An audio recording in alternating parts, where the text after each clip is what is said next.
Bienvenue à tous qui nous rejoignent pour cette Bonjour à tous. grande thématique qui nous touche tous, je pense, à un moment donné ou à un autre dans notre vie. Enfin, peut-être qu'il y en a certains qui ne se posent pas la question, mais nous, on est parti sur la thématique de oser prendre sa place, oser briller.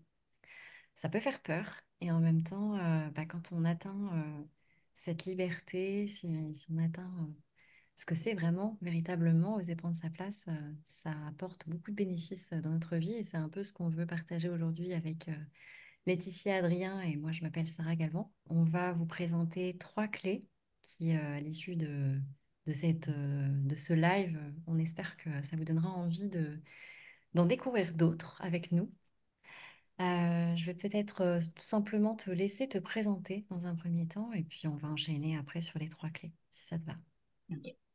Donc, bonjour à tous et merci Sarah de prendre ce temps et de partager avec toi cette thématique qui nous tient toutes les deux à cœur.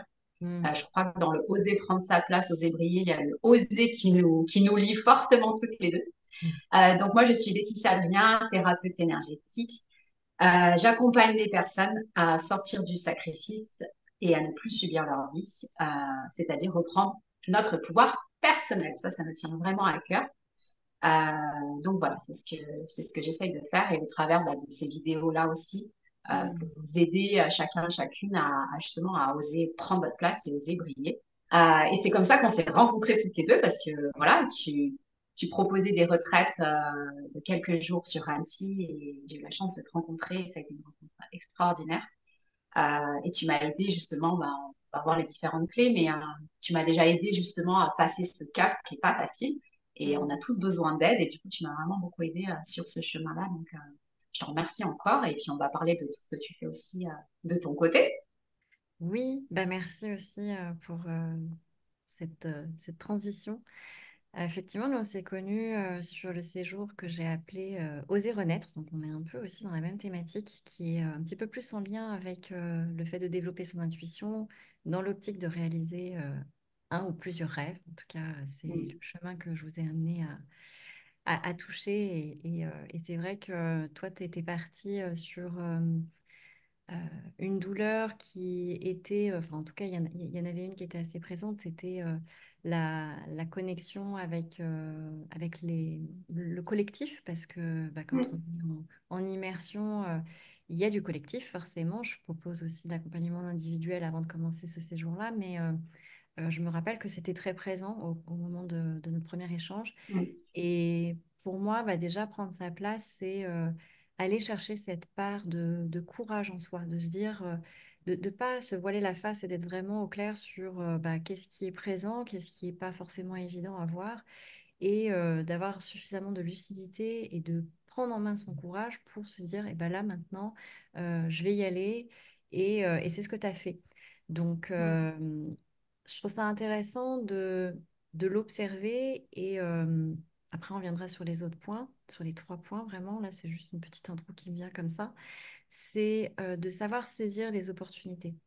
C'est ce que toi, tu as fait. Et encore une fois, ça demande d'avoir du courage, de savoir saisir les opportunités. Parce que des fois, il y a plein d'opportunités qui nous passent devant. On ne les voit pas, donc ça, c'est une chose. Mais des fois, même quand on les a sous les yeux, on n'y va pas. Donc ça demande de se connecter vraiment à cette part courageuse de soi, d'être honnête avec soi et de se dire, bon, maintenant il y a un petit moment que voilà, je suis en dualité peut-être avec ce que je ressens à l'intérieur de moi. Et on sent à quel point finalement on parle de courage, mais à un moment donné, est-ce que c'est véritablement du courage ou si c'est juste un appel intérieur qui nous dit là, c'est fini. En fait, je ne veux plus être dans ce mal-être intérieur de ne pas oser être pleinement qui je suis. Et je pense que c'est ce qui fait souvent que les personnes comme toi passent à l'action. Euh, parce que c'est du courage, mais le courage, on y met souvent, je trouve, une connotation un peu négative en disant, ah, t'as eu du courage. Mais oui, mais en même temps, le courage, c'est aussi positif parce que c'est un levier de motivation qui amène une énergie de l'ordre du mouvement.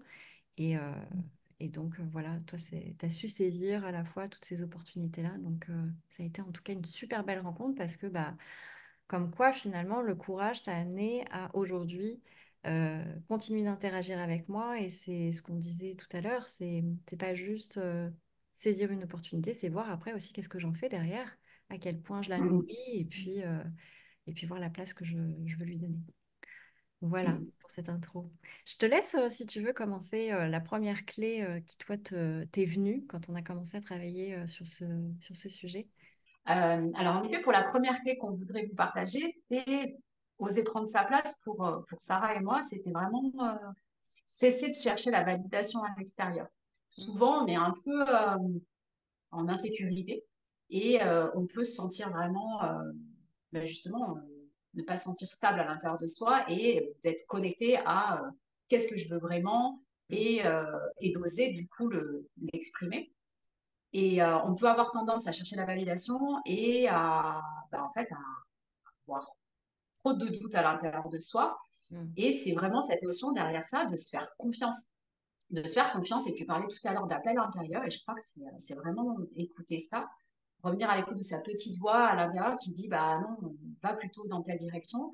mm, Et c'est apprendre aussi du coup à baisser le niveau du mental qui peut justement être dans ses peurs, dans ses mm, travers mm, et t'empêcher de suivre ta voie.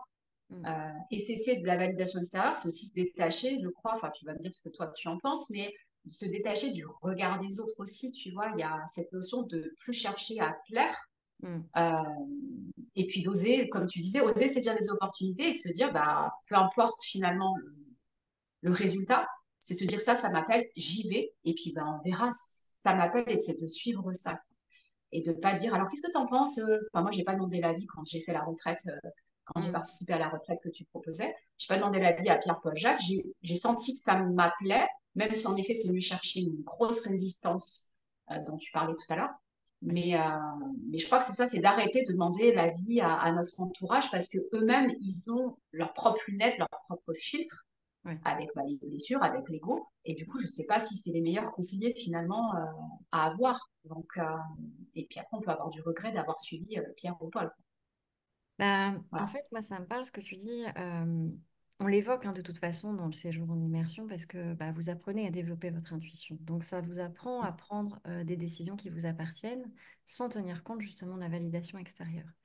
Après, c'est normal, on a tous été un peu éduqués comme ça. Et puis, quand on est un petit peu la tête dans le guidon, en fait, on a l'impression que tout ce qui nous a été dit, tout ce qui nous a été enseigné bah, par nos parents, par tout ce qui nous entoure, c'est un peu une normalité et c'est quelque chose qu'il faut suivre. Or, on se rend vite compte que quand il y a un mal-être intérieur, c'est parce que justement, on n'écoute pas véritablement ce qui se passe en soi. Et ce qui fait mal, c'est de se rendre compte en fait que quand on commence à chercher les réponses à l'intérieur de soi, eh bien, on ne les trouve pas parce qu'en fait, on ne sait pas qui on est. Parce qu'on s'est tellement calqué sur des choses qu'on a entendues qu'à un moment donné, on se dit, mais en fait, à quel moment je pense véritablement ça? À quel moment ça m'appartient ce que je suis en train de penser ou ce que je veux faire? Et c'est là où c'est très, très dur en général et qu'on a une perte de sens dans ce qu'on veut faire, dans qui on est. Et à ce moment-là, c'est impossible de prendre sa place parce que si on ne sait pas qui on est, on ne peut pas aller vers ce chemin-là.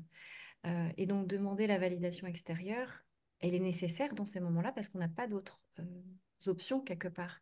Il y a la peur aussi souvent du rejet parce qu'on est tellement habitué à valider justement auprès des autres qu'on se dit, si on ne le fait plus, l'autre va peut-être penser qu'il n'est plus important pour moi. Mm. Donc, ça vient effectivement toucher beaucoup de parts de soi que de se dire, OK, aujourd'hui, là, je prends mon courage à deux mains, encore une fois, et j'ose assumer qui je suis. Donc, Mm. c'est pour ça que pour moi, ça passe par le fait de développer son intuition, et tu l'as dit tout à l'heure parce que peut-être tu l'as pas mal vécu et on l'a expérimenté dans le séjour, c'est que il y a besoin effectivement à un moment donné de baisser un petit peu le flux de nos pensées. Moi, je vous invite à le faire notamment au travers de méditation, mais il y a plein de possibilités d'y accéder. Euh, Parce qu'effectivement, quand on a trop le mental qui prend le dessus par rapport à toutes ces pensées qui nous envahissent, à un moment donné, ça devient tellement confus qu'on ne sait plus en fait qui dit quoi dans notre tête. Et c'est impossible à ce moment-là d'écouter notre corps parce que ça passe par là, écouter son intuition. Donc je voulais juste rebondir par rapport à ce que tu disais parce que oui, je suis tout à fait d'accord. Ça demande d'apprendre à s'écouter et ça passe, selon moi en tout cas, par l'écoute des messages, des vibrations intérieures et donc par le corps. Après, Mm. il y a aussi les maladies qui sont des grands messagers qui vont indiquer si on est ou pas sur le bon chemin. Donc ça, si ça vous arrive, prêtez attention à pour, enfin, pourquoi vous êtes tombé malade. Ça, il y a, voilà, c'est pas le sujet d'aujourd'hui, mais en tout cas, c'est une piste à explorer, je pense. Ouais, c'est des signaux d'alerte, quoi. Voilà, tout à fait. Oui. Et du coup, tu disais un mot hyper important, c'est assumer qui on est. Mm, Et je crois que ça fait un lien avec la deuxième clé qu'on voulait partager sur l'affirmation de soi. mm, Je dis souvent à mes enfants que leur parole, c'est leur pouvoir. Et mm, je crois que ça passe aussi par cette clé-là, c'est oser s'affirmer, mm. oser assumer justement bah, notre pensée, notre décision et de l'exprimer Ouais. à l'extérieur, justement, sans être contre l'autre. C'est juste de dire, bah, en fait, pour moi, ça vibre et ça me parle aujourd'hui, en tout cas. Mm, Et, et de se sentir libre de s'affirmer. Parce que parfois, encore une fois, on retient bah, les choses. Ça peut être bah, d'exprimer nos émotions, nos sentiments, ou même nos décisions. Des fois, on cache même des décisions à notre entourage, bah, comme tu le disais, encore par peur du rejet, de ne plus être aimé par les autres, par nos proches. mm, Et, mais je crois que la parole est vraiment un- comment dire, un outil de pouvoir personnel, en tout cas, pour oser exprimer et incarner qui on est pleinement. mm, Et encore une fois, sans être contre l'extérieur, on peut avoir un avis différent et oser l'exprimer mm, en toute bienveillance. Et ça fait partie de, bah, en fait, moi, je pense ça et je le dis. mm. Et, euh, et je cherche pas à nuire à qui que ce soit, mais je suis ça, en fait, entre guillemets. C'est ma proposition. Ouais, ouais, puis la parole libère justement les tensions, les émotions crispées. Donc, on revient sur ce qu'on disait avant avec les maladies. Ça va vraiment aider Mm. à dénouer sur le plan énergétique tout cet aspect-là aussi. Ça me fait d'ailleurs penser que je ne me suis pas présentée. En tout cas, je n'ai pas vraiment exprimé auprès de qui moi je, je- je porte mes accompagnements. Je suis à la fois les femmes, les hommes, peu importe, mais c'est vrai que j'ai une majorité de clientèle plutôt féminine en phase de transition souvent qui sont dans des périodes, quand je dis transition, qui viennent de se séparer. J'attire beaucoup ce profil-là. Je pense que c'est vraiment en résonance avec ma propre histoire. Euh, mais en fait, on se rend compte que souvent, quand on est en transition, il y a beaucoup, beaucoup de choses qui bougent. C'est pas juste, oui, j'ai une séparation et puis je veux résoudre ça. On se rend compte que bah, souvent, on remet justement en question sa place au sein de notre travail. Est-ce qu'on se sent toujours aligné par rapport à ça, par rapport à son environnement? Et donc, moi, j'aide en fait à rétablir, à retrouver finalement cet équilibre un peu de sérénité et de qui on veut incarner finalement, qui on Mm. veut être. Après, je suis photographe aussi à la base, donc j'associe forcément l'image de soi pour euh, bah, retrouver sa place. Pour moi, ça passe par là aussi, ça passe par l'image qu'on Mm. renvoie. Tu parlais du regard des autres tout à l'heure. Et je rebondis aussi sur ce que tu disais juste avant avec le fait que la comment dire, la voix est un pouvoir d'affirmation de soi. Je suis complètement d'accord avec ça. Et ça fait partie aussi des outils qui permettent, en plus de l'image de soi, de s'aligner vraiment avec qui on est. Parce que Mm. la voix, je rebondis du coup sur mes clients, souvent, en fait, ce sont des femmes qui n'ont pas osé dans le passé justement prendre leur place, qui se sont effacées parce que elles se sont souvent calquées sur, bah, très souvent sur leur ancienne relation, donc leur mari, en faisant tout pour lui ou pour les enfants, et du coup, elles se sont perdues un peu là-dedans. Donc là, elles recherchent à se retrouver véritablement. Et souvent, il y a, on va dire, au niveau des plans énergétiques, il y a le chakra de la gorge qui est très bloqué. C'est-à-dire qu'elles vont avoir souvent des voix enrouées ou une voix euh, un peu tiraillée, un peu rauque. Enfin, et donc, on va passer justement par la libération de cette voix et la voix, en fait, va changer au fur et à mesure parce qu'à force qu'elle va prendre sa place, elle va s'exprimer. Et le fait de s'exprimer, on le sait aujourd'hui, que ce soit les pensées qui vont exprimer finalement une part de nous, ou vraiment véritablement par le son de la voix, les mots qu'on va choisir, ça va faire circuler l'énergie à l'intérieur de nous. Et donc, ça va rééquilibrer tout ce qui finalement a besoin d'être un petit peu, je dirais, pardonné dans le passé. Et quand je dis pardonner, c'est, on pense souvent à pardonner l'autre ce qu'il nous a fait. Mais souvent, en fait, c'est plus d'abord à soi, parce que souvent, on culpabilise de se dire pourquoi je suis restée aussi longtemps avec cette personne-là, pourquoi je ne me suis pas donné d'amour carrément. plus tôt, etc. Donc ça passe d'abord par soi et le fait de passer par ce cheminement-là, la voix change, le physique change, tout change et à partir de là, on s'en rend compte, il y a quelque chose même de physique intérieurement qui se met en place et on prend en fait naturellement notre place à ce moment-là. Donc c'est pas Mm, quelque chose, enfin en tout cas moi je le vois comme ça, c'est pas quelque chose qu'on vient forcer, c'est quelque chose qui se fait naturellement parce que on doit réapprendre en fait en soi quand je dis en soi, c'est corporellement en fait. Il y a quelque chose qui s'installe et qui mm, change au fur et à mesure du temps où on commence à, comme tu disais, libérer la voix. Parce que oui, c'est un pouvoir que d'utiliser sa voix et de la porter, je dirais, haut et forte. C'est pas dans l'idée de taper un scandale, hein. C'est vraiment de se dire, bah non, en fait, j'assume qui je suis et mm. je le dis. Et du coup, tu disais dans ton partage la peur d'être vu et d'être jugé. Euh, donc, en effet, là, c'est la troisième clé qu'on partage aujourd'hui. Oser prendre sa place, oser briller, c'est vraiment accepter d'être vu. Et déjà, je crois que c'est se voir tel que l'on est, Mm, accepter notre propre regard sur nous. mm, Et là, il y a un témoignage que je voudrais apporter par rapport justement à l'outil de photographie que tu utilises lors des mm, retraites. Et tu proposes du coup dans la retraite un moment privilégié en duo, hein, toi et moi, avec l'appareil photo. mm. Et c'est vrai que j'en ai un énorme souvenir déjà du moment, parce que j'étais pas maquillée, on était en tenue de sport, quoi. C'était très rigolo au milieu de la nature, de la forêt. Mm. Et c'était vraiment un moment magique où là, j'ai accepté tu vois, l'appareil et ton regard déjà sur moi. Et ensuite, tu nous fais ce cadeau de nous envoyer la photo Mm. qui est tout près de moi, que je vois tous les matins, tu vois. Et j'adore cette photo de moi parce qu'elle est vraiment, tu as réussi à me, comment dire, à me montrer qui j'étais au travers de cette photo qui est assez incroyable. Et je trouve que justement l'outil photo permet vraiment, alors que je déteste les photos, hein, je déteste les photos, je ne me Oui, trouve tu pas m'avais dit. photogénique, etc., comme la plupart des personnes, je pense. Mais je crois que ça fait du bien d'oser se voir Mm. tel que l'on est. Et en tout cas, ouais, la photographie est un vrai outil, on va dire thérapeutique. Alors, je ne sais pas si c'est ça, mais en tout cas, ça permet vraiment d'oser se voir tel que l'on est là et Mm. du coup de se détacher du regard des autres. Et finalement, c'est vraiment, encore une fois, soi avec soi-même, en fait. Quel regard je porte sur moi? Si je porte un regard le matin, ouais, je me lève et que je me trouve grosse, pas assez ci, pas assez ça, ou trop ci, enfin, tout ce qu'on pourrait se dire, Oui. bah forcément, déjà, je suis pas, comment dire, je suis pas très dans l'amour de moi-même et de l'image que je me donne à moi-même, quoi. Donc Mm. forcément, l'extérieur va Ça refléter reflète. ce que moi je pense à l'intérieur, quoi. Mm.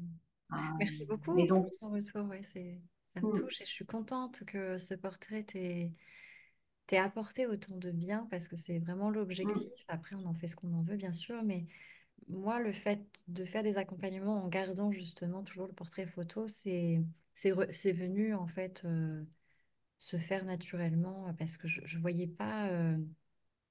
Comment dire, faire juste de l'accompagnement et délaisser la partie photo. Je voyais vraiment, comme tu l'as dit, comme étant un super outil qui, aujourd'hui, c'est connu, hein, on appelle ça un ancrage, c'est-à-dire que tout ce que vous allez mm, vivre pendant cette séance-là va se cristalliser dans le portrait et va renforcer à chaque fois qu'on va le regarder tout l'état dans lequel on était. Donc, si on est bien au moment de la photo, si on a libéré des choses, et bien à chaque fois qu'on vient regarder de nouveau cette photo, ça réancre une part de soi, souvent mm, qu'on n'avait pas, on ne connaissait même pas de soi en fait. Et c'est ça qui est beau, mm. c'est de se voir autrement, se poser ce regard sur une version de soi où on se dit, mais j'avais même pas conscience que je pouvais dégager ça.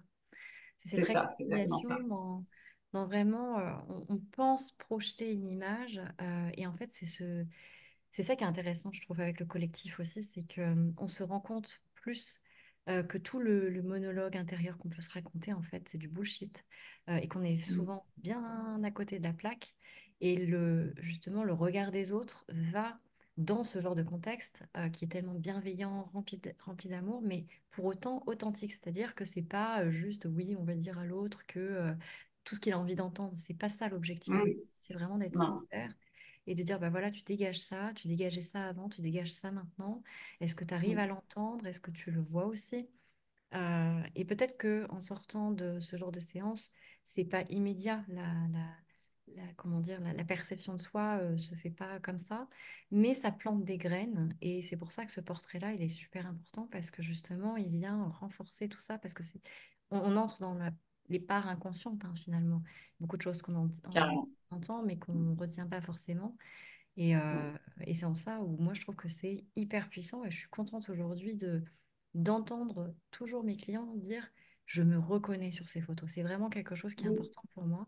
Mm. Parce que notamment j'ai bossé avec et je bosse encore avec beaucoup de comédiens qui me disent bah, je fais des shootings mais en fait je les utilise pas parce que je me reconnais pas. Et comme pour moi bah, c'est comme les mots, le portrait de soi émet une vibration. Si effectivement on n'est pas en accord avec l'image qu'on renvoie, je suis sûre qu'en termes de retour pour des castings ou des choses comme ça, et c'est pareil pour du coup quand on fait un travail personnalisé, si on ne se reconnaît pas sur le portrait ou qu'on a passé un mauvais moment, bah c'est pareil, ça va se ressentir et du coup la personne va dire, mais en fait c'est un mauvais photographe. Non, c'est pas un mauvais photographe, pas forcément. C'est qu'au moment où tu as vécu ta session, ça s'est pas très bien passé. Mm. Encore une fois, c'est pas forcément la faute du photographe, ça peut être juste intérieurement quelque chose qui est venu un peu bouleverser. Mais en tout cas, voilà, c'est quand même important d'avoir une belle connexion avec la personne et plus on est proche, plus il y a une relation d'authenticité, plus c'est facile en fait d'arriver à avoir quelque chose d'authentique de la personne. Donc c'est vrai que c'est quand même à notre rôle à nous en tant que photographe, surtout quand on est dans l'accompagnement comme ça d'amener la personne à vraiment qu'elle se sente en fait comme si on se connaissait depuis toujours. C'est à la fois subtil et en même temps, à force, on capte des choses pour voir là où on peut ou pas encore amener la personne à jaillir, enfin, du coup, à rayonner, parce qu'on voilà, on parlait de Mm. prendre sa place, oser briller, qui est d'ailleurs le nom de ma prochaine immersion, J'ose briller, parce que c'est très en lien avec se réconcilier avec vraiment comment on, enfin l'image qu'on a de soi versus l'image qu'on renvoie. Est-ce qu'on est au clair là-dessus? Est-ce que c'est juste ou pas? Euh, donc voilà, puis donc bah, juste pour dire, les prochaines dates auront lieu du 23 au 26 mai cette année. Donc il faut juste réserver un mois avant parce que je vous invite dans un lieu qui est magnifique. Alors toi, tu en as connu un autre, mais celui-là est très très sympa. C'est du côté d'Aix-les-Bains. Et vraiment, on est en contact avec la nature. Bah, tu sais, toi, que voilà, je travaille aussi Mm. avec les énergies de la nature. Donc forcément, c'est toujours des lieux hyper chargés. D'ailleurs, tu m'as accompagnée pour ce lieu. Euh, et je t'ai Mm. même demandé, toi qui es aussi dans l'énergétique, quels étaient tes ressentis par rapport à celui-là. Et visiblement, tu as validé. Ah, il est validé à 100%, ouais. Il est très chouette. Donc, séjour en immersion, j'ose briller du 23 au 26 mai pour ceux que ça intéresse. Mais si ça vous appelle, allez-y parce qu'il faut pas chercher à comprendre quoi ça vous appelle. Faut vous inscrire. Non, c'est ça, ouais. Mm. Et moi, ce que j'apporte aussi comme témoignage pour l'avoir fait, c'est que c'est aussi des belles rencontres. Mm. L'effet groupe, moi, ça me faisait peur dans ce moment de ma vie qui était pas évident. Ouais. Finalement, ça m'a vraiment permis de me connecter avec des gens hyper chouettes. Bah, déjà avec toi, Sarah. Mm. Et puis de créer d'autres liens avec Delphine qui nous a mis en contact toutes les deux et Mm. de passer un moment privilégié avec elle, c'était chouette. Et en plus, dans un lieu, voilà, donc là, avec Stéphane, c'est plein de Ça nature, permet de enfin, plein de... déconnecter. C'est intéressant ce que tu dis par rapport aux relations justement qu'on peut tisser aussi. Moi, c'est important qu'il y ait un noyau familial qui se crée, puisque l'idée, c'est en fait de créer au fur et à mesure, de faire des séjours en immersion, une communauté où les gens peuvent vraiment s'aider les uns les autres. Et c'est pour ça d'ailleurs que je fais passer des entretiens avant pour moi-même valider est-ce que la personne déjà elle est prête à entamer ce chemin-là, parce qu'encore une fois, euh, vous êtes initiateur de votre changement. Et si vous voulez prendre votre place, moi, je vais apporter des clés, je vais pouvoir guider, poser des bonnes questions pour vous amener à tracer, comme toi tu le fais aussi dans tes accompagnements.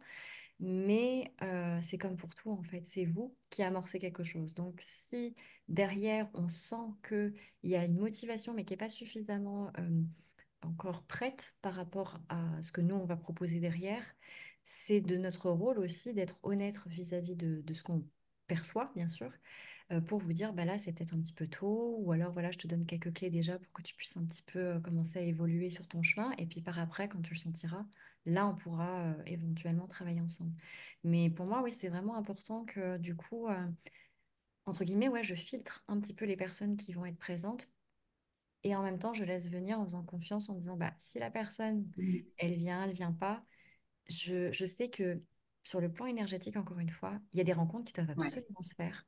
Et je le vois à mm, chaque fois qu'il y a des connexions dans des groupes, il y a tellement des résonances, des effets miroirs, des choses où je c'est me ça, dis, oui. il Mm, fallait que ces deux personnes-là se rencontrent. mm, Voilà, il y a des histoires de vie qui, à un moment donné, c'est comme ça. c'est Donc, clair. ouais, c'est chouette que tu le perçoives comme ça parce que Mm, c'est important pour mm, l'équilibre à la fois de soi. Quand on est dans des transformations comme ça, on veut prendre sa place. C'est aussi se sentir, quand on commence vers ce chemin-là, c'est se sentir euh, bien, enfin voilà, de ne pas avoir peur justement de montrer toutes ces facettes de soi. Et on sait très bien qu'au mm, début, c'est pas évident, mais très vite, on se prend en jeu parce qu'on voit qu'en fait, il suffit que voilà, il y en ait un qui amorce le truc. Et puis de toute façon, j'allais dire, même s'il n'y a personne qui l'amorce, ouais, ça se fait toujours en fait.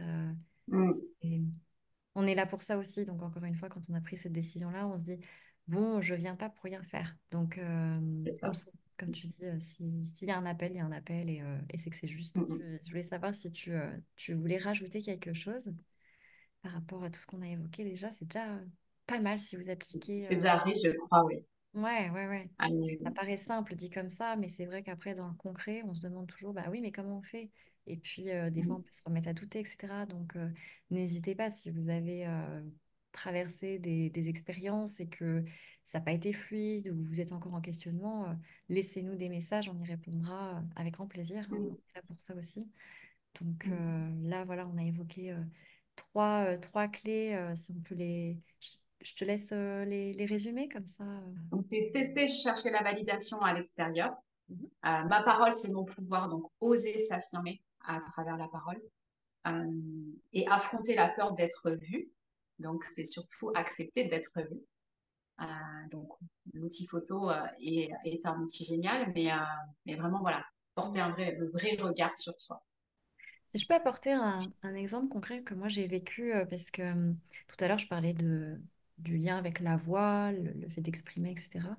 Euh, Moi j'ai fait partie à un moment donné d'une association de conférenciers et c'est un milieu que j'adore, vraiment, le fait de pouvoir transmettre, de pouvoir Mm, voilà, partager à un maximum de personnes des transformations, des inspirations. Enfin voilà, c'est vraiment quelque chose que j'aime beaucoup. Mais pour autant, bah, c'est pas forcément quelque chose d'inné. Donc ça demande pareil, de prendre son courage de demain et puis de se dire, bon, on y va. Et à un moment donné, je me suis retrouvée sur scène. Je ne l'avais pas choisi. C'est vraiment quelqu'un qui devait monter sur scène. Et normalement, il y a toujours un chef, on appelle ça un chef de cérémonie, un maître de cérémonie, pardon, qui présente la personne avant qu'elle monte sur scène. Donc il y avait quelqu'un qui était attitré pour faire ça. Et puis là, il y a un artiste qui vient me voir et qui me dit, bah, je voudrais que ce soit toi qui viennes me présenter pour la prochaine fois. Donc c'était pas du tout prévu. Je dis, bah écoute, je sais pas si je peux le faire parce que c'est pas mon rôle aujourd'hui. Moi, j'étais là pour plus mm, de la coordination, etc. Il m'a dit, mais je sens que ça brûle chez toi d'avoir envie de monter sur scène. Alors il dit, j'aimerais bien t'offrir ça me ferait plaisir. Et là, je me retrouve même pas 30 secondes avant de... Voilà, je dis, bah, je sais pas du tout ce que je vais dire, mais écoute, ça va venir. Et ça a été une expérience, je trouve, géniale. Enfin, moi, je l'ai vraiment super bien vécu, j'ai adoré ça. Alors, ça peut faire très peur, et ça m'a fait peur d'ailleurs, mais j'ai mm, eu deux sons de cloche, en fait, parce que, comme on parlait justement du regard des autres, j'ai eu une conférencière qui m'a dit oui, tu aurais dû dire ça, puis tu aurais dû dire ça, etc. Et puis j'ai un autre conférencier qui m'a dit tu as été au top. Et là, on se dit ok, qu'est-ce que je veux entendre à ce moment-là? mm. Mais avant même d'avoir eu ces feedbacks-là, je peux vous dire que intérieurement, moi, je me suis posée, je me suis félicitée. Je me suis dit en fait, peu importe, j'ai bien, Chouette. j'ai pas bien fait, je l'ai fait. J'ai répondu à une Mm. demande et voilà, j'ai rempli ma mission quelque part. C'était juste ça qui était bien. Et c'est C'est juste. sorti de zone de confort, quoi. Oui, voilà, mais c'est pour faire la petite boucle avec, encore une fois, les pensées que vous avez. Oser prendre sa place, le regard des autres, à un moment donné, il faut être dans l'expérience, il faut sortir de sa zone de Mm, confort, il faut prendre son courage à deux mains pour vivre la chose et se dire, eh ben la prochaine fois, Je prends eh bien, ce que la première conférencière m'a dit, tu aurais pu faire ça, en me disant, ah bah oui, c'est vrai, j'y avais pas pensé, parce que c'était de l'impro, etc. Et je retire des leçons et j'expérimente de nouveau la prochaine fois. Pour moi, c'est une des recettes les plus enfin, bénéfiques, c'est d'être dans l'expérience, de faire les choses. Alors oui, c'est pas simple les premières fois, c'est un petit peu plus facile la deuxième fois, et puis plus on Oui, s'entraîne, c'est ça. plus ça devient fluide. Donc Mhm. voilà, je voulais terminer. Si j'avais un mot, moi, de la fin à dire, ça serait celui-ci, soyez dans l'action. Et puis, si toi tu veux en dire un, bah, je serais contente de l'entendre aussi. Bah oui, bah moi je suis heureuse de ce moment qu'on a partagé toutes les deux, parce que ça nous tenait à cœur depuis un moment. Et puis bah tu dis oser enfin faire une action. Bah, en tout cas pour nous soutenir dans ce qu'on aimerait, c'est voilà, n'hésitez pas à liker la vidéo, à la partager à qui ça pourrait parler, qui a besoin d'entendre ce message-là, ces clés-là. Notre cœur à toutes les deux, c'était de transmettre ces clés et surtout peut-être d'autres. Donc, dites en commentaire si ça vous a plu, s'il y a d'autres clés que vous aimeriez qu'on partage ou qu'on creuse davantage. En tout cas, voilà, on est toutes les deux dans le oser. Là, c'était plutôt le côté transmettre qui me tenait à cœur. Je te rappelle que c'était mon rêve quand je suis venue à la retraite. C'était transmettre sans savoir la forme. Et regarde, aujourd'hui, ça prend cette chouette forme. Donc merci Sarah, en tout cas, de bah voilà, d'avoir. Moi, je suis très fière de mon élève. Et l'élève, elle est très fière de toi et de moi aussi. On est fiers de nous. Oui, mais En soyez tout fiers. cas, merci beaucoup. Et puis, merci à tous de nous soutenir dans ce partage-là, en tout cas, qui nous tenait à cœur. Merci Laetitia, merci à tous pour votre écoute. Au revoir à tous. Au revoir.